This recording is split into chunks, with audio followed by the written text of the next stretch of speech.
Welcome back, people, to another episode of Beyond Grayskull.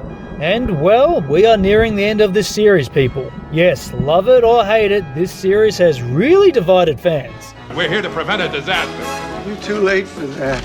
And yes, many would call this a disaster. Others, well, they've labelled it risky and a game changer for the franchise. You know, I feel like the fan base is going at it head to head against one another. On one side, you have the haters. The other side, you have those that love the new show. Both locked head to head in a heated battle against one another. And you know, I must say this, the moment I did see Teela's new look, I did kind of have the same reaction that Jack Burton had. God, no. Please, what is that? Don't tell me. So, this is Masters of the Universe, Episode 4, titled The Land of the Dead. It's kind of funny, really, when you think of it. It must be named after where Kevin Smith's career is going to go after this. Okay, no more jokes, I swear. So, without further ado, let's check it out.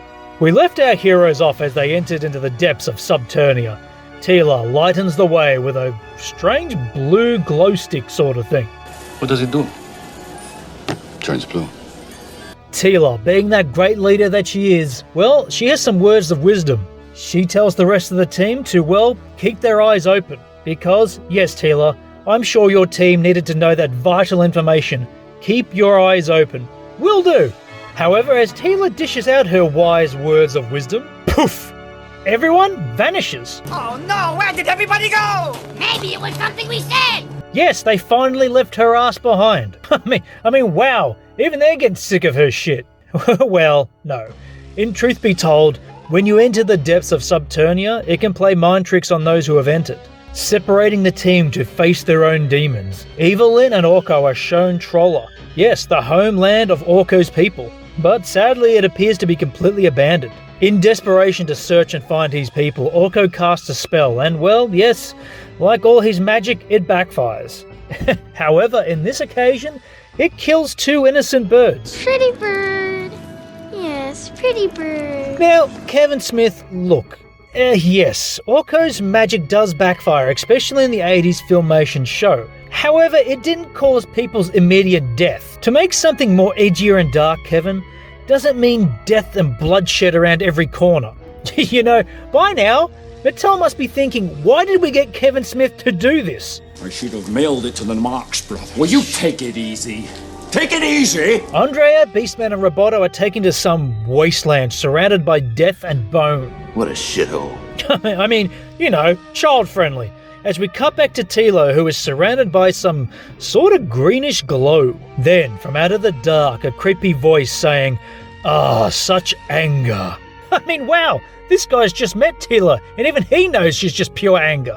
Enter Scareglow, and he looks bloody awesome. Hey, this is some scary shit! He asks Teela why she dares come to Subternia. Her response is simple, I am looking for a sword. Looking? Found someone you have, I would say.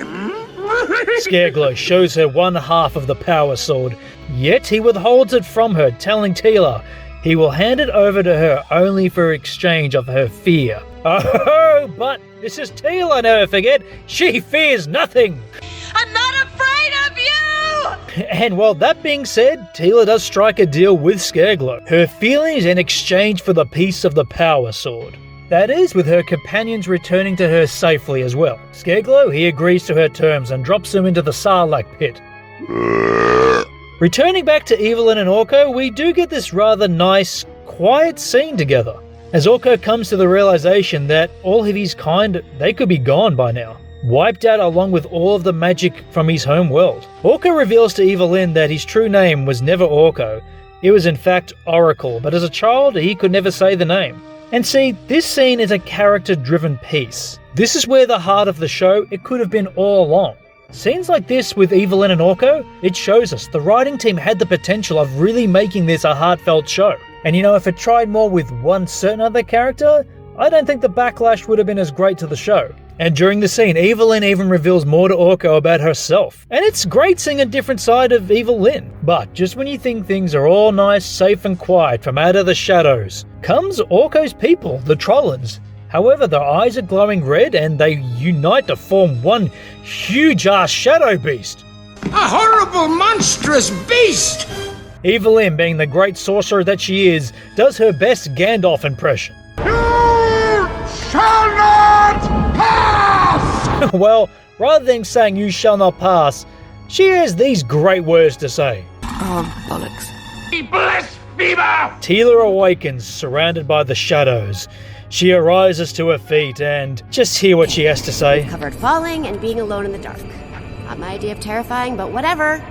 Yes, Tila, we get it. You're perfect. No faults, no flaws. Haha, no fear either. You're perfect. I'm not afraid. What a pile of shit. Out of the shadows walks... it's He-Man!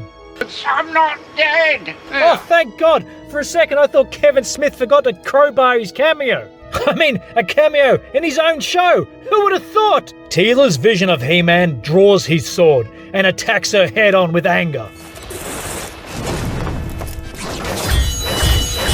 Jesus Christ! We return back to Andrea, Roboto, and Beastman, as they fight off what appears to be a bunch of zombies attacking them. Well, it only appears to be zombies, but they're in fact shadow beasts, feeding off the fear of Andrea and Beastman to resemble that of zombies. Roboto, he has no fear. He's a robot, so he just blasts them the hell away with his arm cannon. Go ahead. Make my day.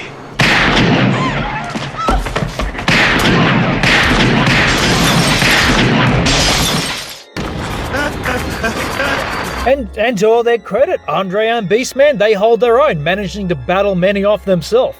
As for our other team, Evelyn and Orko, they battle the Shadow Beast head-on. He just barely manages to save Evelyn from certain death. Tila continues to battle her vision of He-Man as he plays mind tricks with her, saying that He-Man never trusted her, which is why she was never allowed to know the secret. And finally, just finally, we do get some emotion out of Tila, as she begins to tear up, saying to He-Man, "You're not really him. You are nothing." People, you got nothing! Nothing! And But He-Man lands a powerful blow to Tila's midriff. all you can... I don't care what universe you're from, that's gotta hurt. Then finally we begin to get more depth to Tila, and it only took 4 episodes. As He-Man's form finally changes into resembling Tila's old classic look, her own fears begin to tell her she knows deep down she is gifted, special, and she's fearful to embrace these qualities. Now, this had to be a chance for Tila to admit to fear. This could have been a great scene. It could have shown Tila, in fact, actually fearing losing those she is close to, which would explain why she has been running away, why she has turned her back on those she's cared about the most, out of fear of losing them. But sadly, no. Tila unleashes the secret power within her. Scareglow asks Tila, "What are you?" I'm your worst nightmare. Great. Now she's Rambo. Worst nightmare. Tila's great strength manages to save everyone as she claims the one piece of the power sword. That belongs in a museum! Evelyn asks Tila to hand over the power sword, which she's reluctant at first. I mean, this is Evelyn after all. Evelyn uses it along with her scepter to open the door to yet another place, this being Preternia. But Scareglow is far from done with our heroes. But it definitely had arms because it reached out for me. And this brings us to a scene that has really divided the fans. I, for one, well, I'm in the camp of I liked it. Yes, sorry people, but I did like this scene. I mean, the idea of Orko standing up for his friends and facing Scareglow head-on, it was kind of cool to me. Orko faces Scareglow head-on, magic versus magic.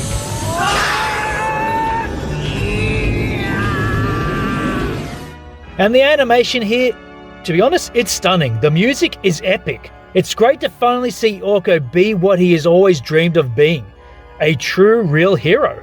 He manages to defeat Scarecrow and saving his friends, but in doing so, he sacrifices his life, giving them the chance to continue on with their journey and to fulfill their quest. I mean, this scene, it was touching, it was powerful. And then it gets ruined by Tila yet again. Tila goes from appearing to learn something to being a straight-up cow once again.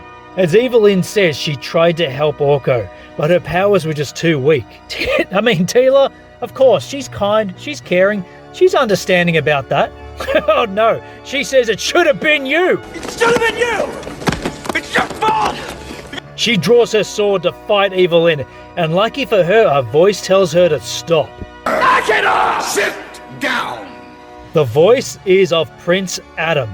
But how could this be? Isn't Adam dead?